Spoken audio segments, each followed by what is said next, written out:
Hello friends. மூட்டு தேய்மானம் நீ ஆர்த்ரைட்டிஸ்ங்கிறது ரொம்பவே காமன் ப்ராப்ளம். முக்கியமாக 50 வயசுக்கு மேலே இருக்கிறவங்களுக்கு பார்த்தீங்கன்னா ஒரு வீட்டில் ஒருத்தருக்கு இந்த தேய்மானம் இருக்கிறது கண்டிப்பாக நிறைய பேர் வீட்டில் பார்க்கலாம். ஸோ இது இவ்வளோ காமனாக இருக்கும்போது இதை பற்றின தகவலும் நிறைய பேருக்கு இருக்கும். மித்ஸ், அதாவது தவறான தகவல்களும் நிறைய பேர்கிட்ட இருக்கும். ஏன்னா ஒவ்வொருத்தருக்கும் அவங்களோட ஒப்பீனியன்ஸ் இருக்கும். ஸோ அவங்க எய்த்த வீட்டில் ஒருத்தருக்கு வந்துட்டு மூட்டு தேய்மானம் இருக்கலாம். அவர் ஒரு மாதிரி இதுக்கு ஒரு ஒப்பீனியன் வச்சுருப்பாரு. இல்லை அது இல்லாதவங்க கூட இதை பற்றி நிறைய ஒப்பீனியன் ஃபார்ம் பண்ணுவாங்க. அதனால் இந்த மூட்டு தேய்மானத்தை பற்றி இன்ஃபர்மேஷனும் நிறைய மக்கள்கிட்ட இருக்குது. மிஸ்இன்ஃபர்மேஷன், அதாவது தவறான தகவல்களும் நிறையா மக்கள்கிட்ட இருக்குது. ஸோ இதனால் என்ன ஆகுதுன்னா ஒரு சில காமன் மிஸ்டேக்ஸ் இந்த நீ ஆர்த்ரைட்டிஸ் இருக்கவங்க பண்ணுறாங்க. இதை நாங்கள் ரொம்ப காமனாக எங்கள் ப்ராக்டிஸில் பார்க்குறோம்.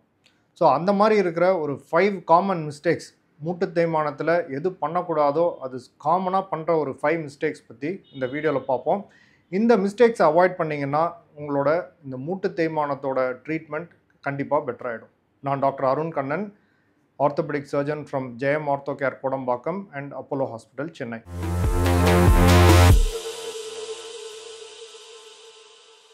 இப்போ மூட்டு தேய்மானம் அப்படிங்கிறது முட்டியில் இருக்கிற ஜவ்வு தேயறது ஒரு டீஜெனரேட்டிவ் ப்ராசஸ். ஏஜ் ஆக ஆக, ஸ்ட்ரெயின் ஜாஸ்தி ஆக ஆக நம்ம முட்டி எவ்வளோ அதிகமாக வேலை செய்ய வைக்கிறோமோ இப்போ அதுக்கேற்ற மாதிரி முட்டியில் இருக்கிற ஜவ்வு கொஞ்சம் கொஞ்சமாக தேயும். இது ஒரு நேச்சுரல் ஃபினாமினன். லைக் முடி நரைக்கிற மாதிரி தான் முட்டியில் இருக்கிற ஜவ்வு கொஞ்சம் கொஞ்சமாக குறையுது. ஸோ தேய்மானம் வரும்போது ஜென்ரலாக நாங்கள் சொல்கிறது சில ஆக்டிவிட்டீஸை அவாய்ட் பண்ணுங்கள் அப்படின்னு சொல்லுவோம். அதில் நிறைய பேர் யார் இந்த முட்டு தேய்மானத்தோட டாக்டர்கிட்ட போயிருந்தீங்கனாலும், ஆர்த்தோ டாக்டரை பார்த்தீங்கன்னாலும் சப்பலாங்கால் போட்டு உட்கார்றது, இந்தியன் டாய்லெட்டில் உட்கார்றது, இது ரெண்டையும் பண்ணாதீங்கிறது ஃபஸ்ட்டு அட்வைஸாக இருக்கும்.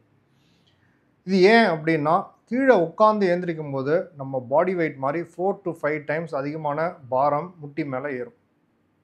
பெண்ட் நீ, அதாவது நீ மடங்கி இருக்கிறப்ப அது மேலே வெயிட் படும்போது அது எக்ஸென்ட்ரிக் லோடாக இருக்கும்போது முட்டியில் நம்ம பாடி வெயிட்டை விட அதிகமான அந்த ஸ்ட்ரெஸ் வரும்.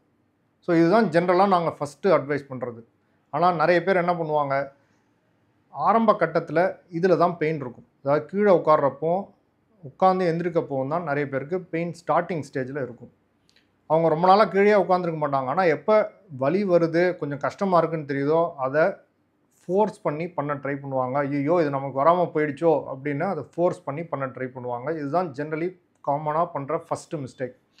அர்லி ஸ்டேஜ் ஆஃப் ஆர்த்ரைட்டிஸில் கீழே உட்காந்து எழுந்திரிக்கும் போது முட்டியில் பெயின் வந்துச்சு அப்படின்னா தென் ஜென்ரலாக கீழே உட்காந்து எழுந்திரிக்கிறத அவாய்ட் பண்ணணும். இந்தியன் ஸ்டைல் டாய்லெட் யூஸ் பண்ணுறதையும் அவாய்ட் பண்ணுங்கிறது தான் உலகம் பூரா எல்லா ஆர்த்தோ டாக்டரும் கொடுக்குற அட்வைஸ். அதை மீறி அதை கஷ்டப்படுத்தி பண்ணும்போது லாங் டேர்மில் உங்களுக்கு அதோட பக்க விளைவுகள் இருக்கும். மூட்டில் தேய்மானம் இன்க்ரீஸ் ஆகும். ஸோ ஃபஸ்ட்டு அவாய்ட் பண்ண வேண்டியது நம்ம பெயினை தாண்டி நம்ம வந்துட்டு அந்த முட்டியை வந்துட்டு ஃபோர்ஸ் பண்ணி எதுவும் பண்ண வைக்கிறது தான் ஃபஸ்ட்டு மிஸ்டேக். அதை அவாய்ட் பண்ணோம். ஏன்னா பெயினுங்கிறது ஒரு ப்ரொடெக்டிவ் சென்சேஷன். ஏதாவது ஒரு ஆக்டிவிட்டியில் பெயின் இருக்குது அப்படின்னா ஜென்ரலாக ஒரு டேமேஜ் ஆகுது அப்படிங்கிறது தான் குறிக்கும். அந்த மாதிரி பெயினை ப்ரொடெக்டிவ் சென்சேஷனாக யூஸ் பண்ணிக்கிறது தான் நான் உங்களுக்கு தர்ற ஃபஸ்ட் அட்வைஸ். ஸோ கீழே உட்காந்து எழுந்திரிக்கிற போது பெயின் இருந்தது, மூட்டு தேய்மானம் இருக்குன்னா ஃபஸ்ட்டு அதை அவாய்ட் பண்ணிடுங்க. அதை ஃபோர்ஸ் பண்ணி பண்ணணும்னு ட்ரை பண்ணாதீங்க. ரெண்டாவது முக்கியமான நாங்கள் என்ன அட்வைஸ் கொடுப்போம்னா, வெயிட் அதிகமாக இருக்குது, மூட்டு தேய்மானம் இருக்குன்னா வெயிட்டு குறைங்க அப்படிங்கிறது நிறைய பேருக்கு அட்வைஸ் பண்ணுவோம்.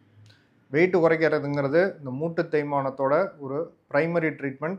ஒரு 5 கிலோ குறைச்சிங்கனாலும் ஃபார் எவ்ரி ஸ்டெப் 5 கிலோ முட்டி மேலே பாரம் குறையும் அப்படிங்கிறது தான் லாஜிக்.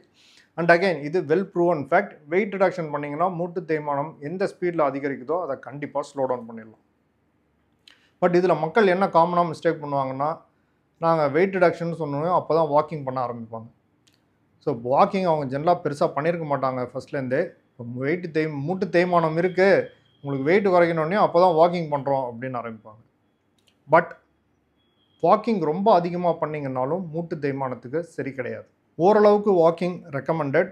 15-20 மினிட்ஸ் வாக்கிங் ஜென்ரலாக ரெக்கமெண்டட். ஒரு நாளைக்கு அந்த மாதிரி வாக்கிங் பண்ணிங்கன்னா போதும். ரெண்டாவது என்னென்னா, வாக்கிங் வந்துட்டு வெயிட் ரிடக்ஷனுக்கு அந்த அளவுக்கு பிரமாதமான எக்ஸசைஸ் கிடையாது. எக்ஸசைஸ் பண்ணி வெயிட் குறைக்கிறதுங்கிறது ரொம்ப கஷ்டம். ஏன்னா நீங்கள் ஒரு அரை மணி நேரம் நடந்தீங்க அப்படின்னா கிட்டத்தட்ட ஒரு 250 கேலரி வரைக்கும் குறைக்கலாம். அவ்வளோ ஸ்பெண்ட் பண்ணியிருப்பீங்க. பட் அது ஈஸியாக ஒரு எக்ஸ்ட்ரா கப் ஆஃப் காஃபி, ரெண்டு காஃபி, 1.5 காஃபி எக்ஸ்ட்ரா குடிச்சிங்கனாலே வந்துடும். ஸோ வெயிட் ரிடக்ஷனுக்கு ப்ரைமரி மெத்தடாலஜி அப்படின்னு பார்த்தீங்கன்னா ப்ராப்பர் டயட் தான். ஸோ மூட்டு தேய்மானம் வந்திருக்கு, வெயிட் குறைக்கணும்னா ஃபஸ்ட்டு வாக்கிங்கில் இறங்காதீங்க. டயட் கரெக்டாக ஃபாலோ பண்ணி வெயிட் குறைக்க ட்ரை பண்ணணும். வாக்கிங்லேயே சில அட்ஜஸ்ட்மெண்ட்ஸ் இருக்குது. இது உங்களுக்கு நான் தனியாக ஒரு வீடியோவில் ஃபுல்லாக எக்ஸ்பிளைன் பண்ணியிருக்கேன். அதோட லிங்க்கை இங்கே டிஸ்கிரிப்ஷனில் ஷேர் பண்ணியிருக்கிறேன். அதை பற்றி பாருங்கள். மூட்டு தேய்மானம் இருக்கவங்க நடைப்பயிற்சி எப்படி செய்யலாம் அப்படிங்கிறத பற்றி. ஸோ ரொம்ப அதிகமாக வாக்கிங் பண்ணுறதை அவாய்ட் பண்ணணும். வெயிட் ரிடக்ஷன் பண்ணணும், பட் வாக்கிங் வழியாக கிடையாது. இதுதான் நான் சொல்கிற second mistake. Wait reduction is essential, but அது வாக்கிங்னால பண்ணணும்னு ட்ரை பண்ணாதீங்க. டயட் மூலமாக பண்ண ட்ரை பண்ணுங்கள். இப்போ தேர்டு பார்த்தோம் அப்படின்னா, ஜென்ரலாக மூட்டு தேய்மானம் ஒரு லாங் ட்ரான் ப்ராசஸ், ஒரு ஏஜ் ரிலேட்டட் ப்ராசஸ் அப்படின்னு சொல்லுவோம். நிறைய பேர் இதுக்கு என்ன எதிர்பார்ப்பாங்க? ஒரு மேஜிக் க்யூர் எதிர்பார்ப்பாங்க. 1 மாதமோ 2 மாதமோ ஏதோ ஒரு மாத்திரை கொடுத்து இதை எனக்கு க்யூர் பண்ணிவிடுங்க டாக்டர், ஏதோ ஒரு தைலம் தடவி இதை எனக்கு க்யூர் பண்ணி கொடுத்துருங்க, எனக்கு ஏதாவது 4 எக்ஸசைஸ் சொல்லிக் கொடுங்க, இது பண்ணால் இது க்யூர் ஆகிடணும் அப்படின்னு. அந்த மாதிரி இருந்தால் கண்டிப்பாக ரொம்ப நல்லா தான் இருக்கும். பட் அன்ஃபார்ச்சுனேட்டாக இது அந்த மாதிரி வியாதி கிடையாது. 1 மாதமோ 2 மாதமோ 6 மாதமோ மருந்து கொடுத்து க்யூர் பண்ணுற மாதிரி வியாதி கிடையாது. அதே மாதிரி இதுக்குன்னு எதுவும் ஸ்பெஷல் தைலம் கிடையாது. வெளியில் போட்டால் உள்ளே போய் அந்த ஜவ்வை வளர்க்குற மாதிரி எதுவுமே தைலம் கிடையாது. மேஜிக் க்யூர் இந்த நோய்க்கு கிடையாது. எந்த நோய்க்குமே ஜென்ரலாக மேஜிக் க்யூர் கிடையாது. முக்கியமாக இந்த ஏஜ் ரிலேட்டட் ப்ராப்ளம்ஸ்க்கெல்லாம் நம்ம இந்த மாதிரி க்யூருக்குன்னு பண்ண முடியாது. ஒரு உதாரணம் சொன்னோம் உங்களுக்கு அப்படின்னா, இப்போ முடி நரைச்சிருக்கு, ஏதாவது ஒரு ஆயில் கொடுங்க, எனக்கு முன்னாடி மாதிரி கருப்பாயிடணும் அப்படின்னு நீங்கள் எதிர்பார்த்தீங்கன்னா அது எப்படி இருக்கும்? அதே மாதிரி தான் இதுவும். ஸோ மேஜிக் க்யூர் நோக்கி போகாதீங்க. இதோட நேச்சுரல் ப்ராசஸ், இது ஓவர் பீரியட் ஆஃப் டைம் எப்படி பிஹேவ் ஆகும்னு நீங்கள் தெரிஞ்சுக்கிட்டிங்கன்னா அதுக்கேற்ற மாதிரி உங்களுக்கு தகுந்த மாதிரி நீங்கள் ட்ரீட்மெண்ட் அட்ஜஸ்ட் பண்ணிக்கலாம். இன்ஸ்டெட் நிறைய பேர் என்ன பண்ணுவாங்கன்னா, ஒவ்வொரு இடமா போய் இதுக்கு ஒரு மேஜிக் க்யூர் தேடுவாங்க.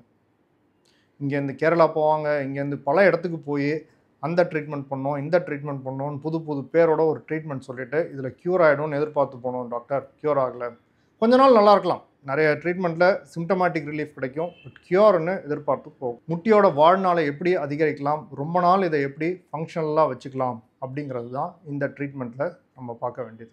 இப்போ 4வது பார்த்தீங்க அப்படின்னா, காமனாக எந்த ஸ்டேஜுக்கு என்ன ட்ரீட்மெண்ட் பண்ணணுமோ அதை பண்ணாமல் இருக்கிறது தான். இப்போ எர்லி ஸ்டேஜில் பார்த்தோம்னா ஆக்டிவிட்டி சில ஆக்டிவிட்டீஸ் அவாய்ட் பண்ணி வெயிட் ரிடக்ஷன் பண்ணுறது தான் ஃபஸ்ட்டு ஸ்டேஜில் பண்ண வேண்டிய ட்ரீட்மெண்ட். அந்த ஸ்டேஜில் அதை பண்ணாமல் விட்டுட்டு ஜாஸ்தி ஆனதுக்கப்புறம் அதே ட்ரீட்மெண்ட்டை பண்ணி பலன் எதிர்பார்க்குறது அந்த அளவுக்கு உங்களுக்கு பயனளிக்காது. இப்போ அதே மாதிரி பல வீடியோஸில் நம்ம சொல்லியிருக்கிறோம், இன்ஜெக்ஷன்ஸ் இதுக்குன்னு ட்ரீட்மெண்ட் இருக்குது. இன்ஜெக்ஷன்ஸ் மைல்டு டு மீடியம் ஸ்டேஜஸில் உங்களுக்கு நல்லா ஒர்க் ஆகும் அப்படின்றது சில இன்ஜெக்ஷன்ஸ் இருக்குது. ஜெல் இன்ஜெக்ஷன், பிஆர்பி இன்ஜெக்ஷன், இதெல்லாம் மைல்டு டு மீடியம் ஸ்டேஜஸில் உங்களுக்கு ஒர்க் ஆகும். மாடரேட் ஆஸ்டியோஆர்த்ரைட்டிஸ் அப்படின்னு சொல்லுவோம். இதே வீடியோஸில் நான் பல தடவை சொல்லியிருக்கிறேன், சிவியர் ஆர்த்ரைட்டிஸ், சுத்தமாக ஜவ்வு தேஞ்சு போகிற இடத்துல உங்களுக்கு இன்ஜெக்ஷன்ஸ் அந்தளவுக்கு ஒர்க் ஆகாது, ஜென்ரலாக அதை பயன்படுத்துறதில்லை அப்படிங்கிறது சொல்லியிருப்போம். மக்கள் என்ன பண்ணுவாங்க, மைல்டு ஸ்டேஜில் இருக்கும்போது இன்ஜெக்ஷன் இல்லை டாக்டர், நாங்கள் இப்போ கொஞ்சம் தள்ளி போட்டுக்கிறோம் அப்படின்னு யோசிப்பாங்க. அதே சிவியர் ஸ்டேஜில் போனதுக்கப்புறம் இல்லை டாக்டர் எனக்கு இன்ஜெக்ஷன் இப்போ போடுறீங்களா அப்படின்றது ஒரு காமன் கேள்வியாக இருக்கும். ஏன்னா அப்போ வலி ஜாஸ்தியாக இருக்கும், அப்போ இன்ஜெக்ஷன் போட்டு சரி பண்ணிக்கலாம் அப்படின்னு நினைப்பாங்க. அப்போ ஜென்ரலாக சர்ஜரி ஸ்டேஜுக்கு வந்திருப்பீங்க. ஸோ சர்ஜரி பண்ணுற ஸ்டேஜில் இன்ஜெக்ஷன் போடுற ஸ்டேஜில் வெறும் எக்ஸசைஸும் உங்களுக்கு ஒர்க் ஆகாது. ஸோ ஸ்டேஜ் வைஸ் நம்ம கரெக்டாக இதை ட்ரீட் பண்ணணும். ஸோ அர்லி ஸ்டேஜ் இருக்கும்போது wait reduction, exercise, activity modification, அதை தாண்டி போகிற ஸ்டேஜஸில் இன்ஜெக்ஷன் ஓரளவுக்கு ஹெல்ப் பண்ணோம். லேட் ஸ்டேஜஸில் இதுக்கு சர்ஜரி தான் ட்ரீட்மெண்ட். லேட் ஸ்டேஜஸ்னால் போனும் முறாய்ந்திருக்கு, இந்த 2 எலும்புக்கு நடுவில் சுத்தமாக ஜவ்வு இல்லை, நடக்கிறதுக்கு ஒரு 10-15 நிமிஷம் நடந்தாலே வலி வந்துடுது அப்படிங்கிற ஸ்டேஜஸில் சர்ஜரி தான் இதுக்கு ஜென்ரலாக கரெக்டான ட்ரீட்மெண்ட்டாக இருக்கும். மற்ற ட்ரீட்மெண்ட் எல்லாமே அந்த சிவியர் ஸ்டேஜஸில் சிம்டமேட்டிக் ரிலீஃப் டெம்பரரியாக தரக்கூடிய ட்ரீட்மெண்ட்ஸ் உண்டு, அதை நீங்கள் பண்ணிக்கலாம். இப்போ ஒரு ஸ்டீராய்டு இன்ஜெக்ஷன் போட்டோன்னா உங்களுக்கு கொஞ்ச நாள் ரிலீஃப் இருக்கும், அந்த மாதிரி ட்ரீட்மெண்ட்ஸ் இருக்குது. ஸோ ஸ்டேஜ் அப்ராப்ரியேட் ட்ரீட்மெண்ட் இதுக்கு பண்ணணும். கடைசியாக பண்ணுற ஒரு மிஸ்டேக் என்னென்னா fear of surgery. So surgery பண்ணால் இப்படி ஆகிடுமோ அப்படி ஆகிடுமோன்னு பலவித வதந்திகள் நம்ம சொசைட்டிஸில் உண்டு. சர்ஜரி பற்றி ஒன்றுமே தெரியாதவங்க கூட இதை பற்றி நிறையா ஒப்பீனியன்ஸ் கொடுப்பாங்க. ஸோ சர்ஜரிங்கிறது இதில் ஒரு முக்கியமான ட்ரீட்மெண்ட் ரோல். உலகம் பூரா இந்த நோய்க்கு சிவியர் ஸ்டேஜில் சர்ஜரி பண்ணிகிட்டு இருக்கிறாங்க, காலங்காலமாக பண்ணி நல்ல சக்ஸஸ்ஃபுல் அவுட்கம் வந்துட்டுருக்கு இந்த நீ ரீப்ளேஸ்மெண்ட் சர்ஜரியில். பட் இது லைஃப் சேவிங் சர்ஜரி அப்படிங்கிறது கிடையாது, லைஃப் ஸ்டைல் இம்ப்ரூவிங் சர்ஜரி. அதாவது தேய்மானம் இருந்துச்சுன்னா அதை பண்ணியே ஆகணும் அப்படின்னு நான் சொல்ல வரல. பட் உங்கள் லைஃப் ஸ்டைலை நல்லா ஆக்கணும், நல்லா நடக்கணும், 10-15 நிமிஷத்துக்கு மேலே உங்களால் நடக்க முடியலங்கிற ஸ்டேஜில் வலியோடு தவிச்சிட்டு இருந்தீங்கன்னா இந்த ஸ்டேஜில் சர்ஜரி நல்லா உங்களுக்கு பயன் கொடுக்கும். பட் அந்த ஸ்டேஜில் சர்ஜரியை தவிர்க்கிறதுக்கு அப்படிங்கிறதுக்கு நிறையா ஆல்டர்னேட்டிவ் ட்ரீட்மெண்ட்ஸை தேடி போவாங்க. தைலம் தடவிக்கிறேன், மசாஜ் பண்ணிக்கிறேன், இதெல்லாம் உங்களுக்கு மைல்டு மீடியம் ஸ்டேஜஸில் தான் ஹெல்ப் பண்ணும். ஸோ சர்ஜரி பண்ணல அப்படின்னா சயின்டிஃபிக்காக அந்த டைமில் physiotherapy, pain medicine, activity modification மூலமாக உங்களுக்கு ஓரளவுக்கு நிவாரணம் கொடுக்க முடியும். பட் சர்ஜரியை ரீப்ளேஸ் பண்ணுற மாதிரி எதுவும் இது வரைக்கும் ட்ரீட்மெண்ட்ஸ் கிடையாது. ஸோ சர்ஜரி ஃபியர் இருக்குங்கிறதுக்காக நீங்கள் 10 இடத்துல போய் 10 டிஃப்ரெண்ட் ட்ரீட்மெண்ட் ட்ரை பண்ணி உங்கள் எனர்ஜி அண்ட் டைமை வேஸ்ட் பண்ணாதீங்க. ஸோ ஒரு கன்க்ளூஷனாக உங்களுக்கு சொல்லணும் அப்படின்னா 5 காமன் மிஸ்டேக்ஸ். ஃபஸ்ட்டு வந்து முட்டியில் எந்த ஆக்டிவிட்டியில் உங்களுக்கு பெயின் வருதோ அதை ஒரு ப்ரொடெக்டிவ் சென்சேஷனாக யூஸ் பண்ணி அந்த ஆக்டிவிட்டீஸை அவாய்ட் பண்ணுறது.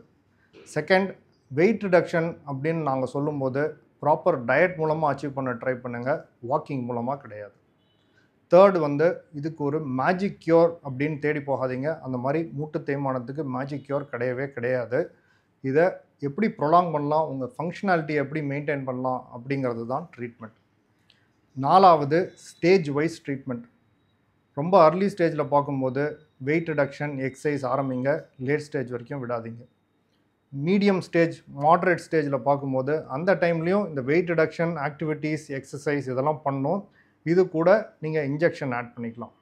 லாஸ்ட் ஸ்டேஜ், சிவியர் ஸ்டேஜ்னு போகும்போது இதுக்கு surgery treatment R life style modification and அப்படியே வந்துட்டு மேனேஜ் பண்ணிக்கிறது ஒரு ஆப்ஷன். இந்த சிவியர் ஸ்டேஜில் வந்துட்டு இன்ஜெக்ஷன் போட்டு க்யூர் ஆகணும் அப்படின்னு எதிர்பார்க்காதீங்க. லாஸ்ட் மிஸ்டேக் வந்துட்டு சர்ஜரியோட ஃபியர். சர்ஜரி பற்றி ஒழுங்காக ப்ராப்பரான இன்ஃபர்மேஷன் தெரிஞ்சுக்கோங்க, வதந்திகளை நம்பாதீங்க.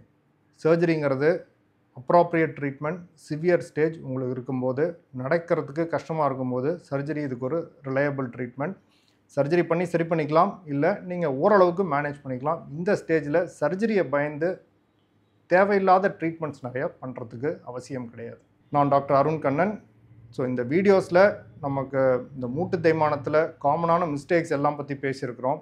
இதை பற்றி நிறைய கொஷின்ஸ் ஜென்ரலாக இருக்கும், அதெல்லாம் உங்கள் கமெண்ட்ஸில் லீவ் பண்ணுங்கள். Will try to address in the next videos. Thank you.